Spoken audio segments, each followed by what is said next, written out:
To do the Weber test, make sure that the patient is sitting comfortably on a stool facing you.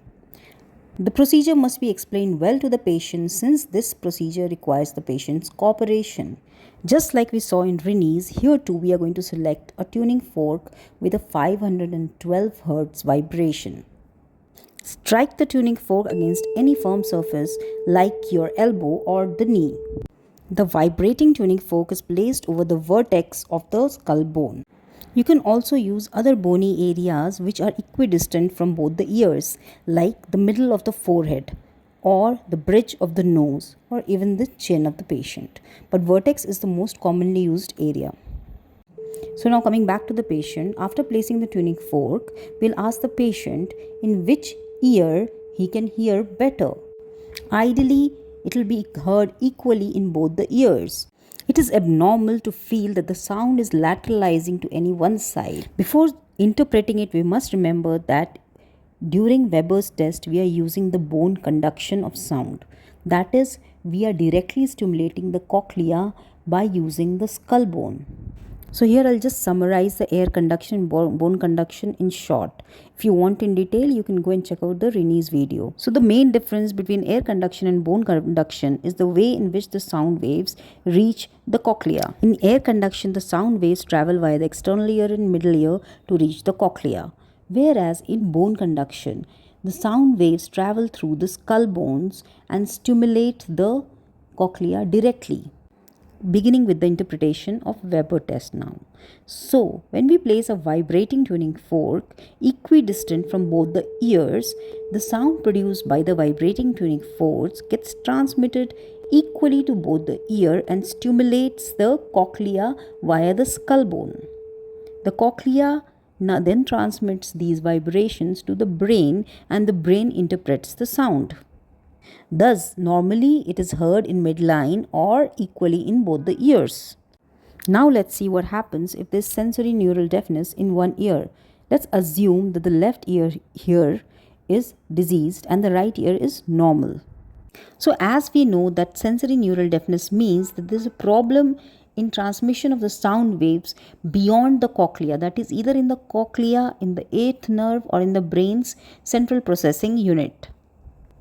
So in our patient with unilateral sensory neural deafness, when we generate the sound waves using the vibrating tuning fork placed in the midline, these sound waves will reach both the skull bones equally and will try to stimulate the cochlea.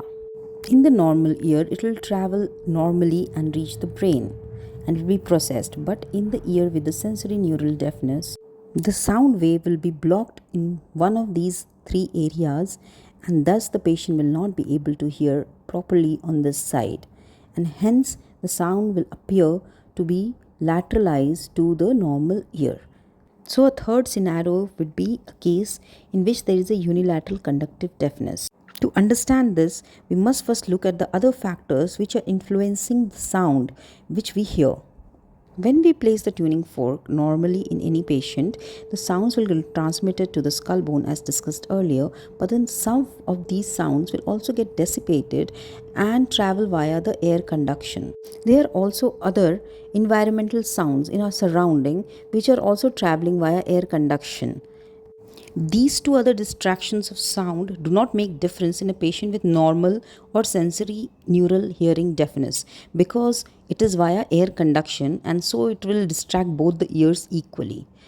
But these will cause an effect in patient with one-sided conductive deafness. Let's see how. So when we place the vibrating tuning fork over the vertex, the sound wave will travel to both the ears via the skull bone, and in the normal ear, some of the dissipated sound will also go via the air conduction since there is no defect in the air conduction. But in the ear with the conductive deafness, since there is a problem in the air conduction, remember conductive deafness is a problem in the air conduction. So there is a problem in the air conduction. So these dissipated sounds will not be able to travel via air conduction, and hence all these sound waves will smartly move towards skull bone instead of going via the air conduction. This is known as the occlusion effect. This ear will also be lesser distracted by the environmental sounds because there is problem in the air conduction. This is called the masking effect of the conductive deafness. Thus, we see that the ear with the conductive deafness not only receives the sound normally, but also receives additional sound which was dissipated via the air conduction and is also lesser disturbed via the environmental sounds. And hence, the ear with the sensory neural deafness will hear better, and thus the sounds are lateralized to the diseased ear. We know that Weber's and Rennie's must be combined together to get a proper interpretation. But remember, these two are only screening tests. So let's first summarize the findings of Rinne's as it was discussed in the last video.